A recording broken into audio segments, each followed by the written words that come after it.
Welcome back to biology class.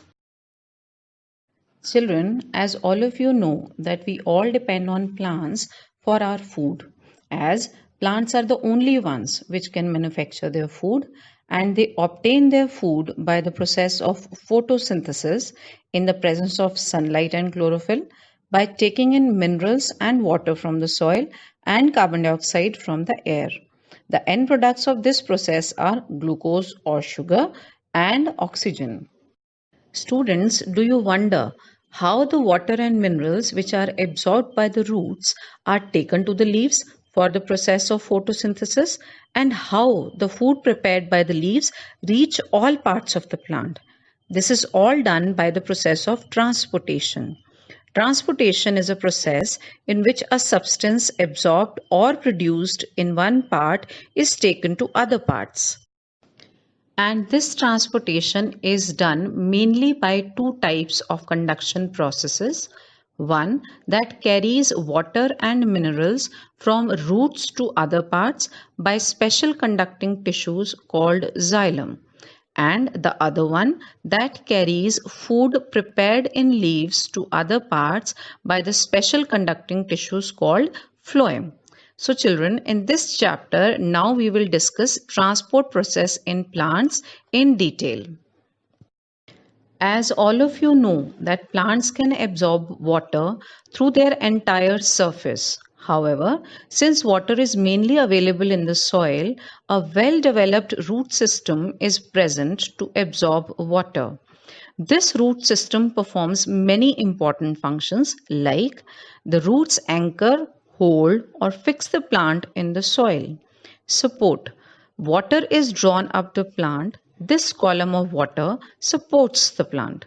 Absorption and conduction. Roots also absorb water and mineral salts from the soil and send them to leaves for the process of photosynthesis. Roots also act as site of storage of food and other nutrients. Now, this water, which is absorbed by the plants, is a very important component for a plant. It performs various vital functions in plants. It is necessary for all living plant cells and tissues. It acts as a medium and solvent for nutrients in the soil. It helps in carrying out various life processes such as photosynthesis and transpiration. It is responsible for stiffness in a cell. It also acts as a coolant for the plant. So children, now let's see from which part of the root this water is absorbed. Look at the diagram carefully. Observe the primary root. Tip of this root is covered by root cap, which protects the delicate apex behind the cap as the root invades deep in the soil. Now observe small hair-like growths arising from the lateral roots labeled as root hair. Now let's see what are these root hair and from where do they arise.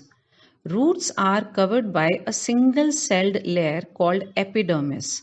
The epidermal cells have finger-like tubular outgrowths known as root hairs that help in increasing the surface area for absorption of water. Look at the magnified view of this root hair cell. The main function performed by this root hair cell is to absorb water and mineral salts from the surroundings, and for that they have these modifications. They are elongated, which increases the surface area to the volume ratio for faster absorption of water and mineral salts. Presence of sap vacuole, which lowers its water potential so that water can be absorbed by the process of osmosis, and a large vacuole stores as much water as possible. So children, in today's class, we discussed the two types of conduction processes in plants, various functions performed by the root system, importance of water for a plant, and that roots have special structures called root hair for the absorption of water. But how is this water absorbed? Which all processes are involved? All this we will discuss in the next class. Thank you and take care of yourself.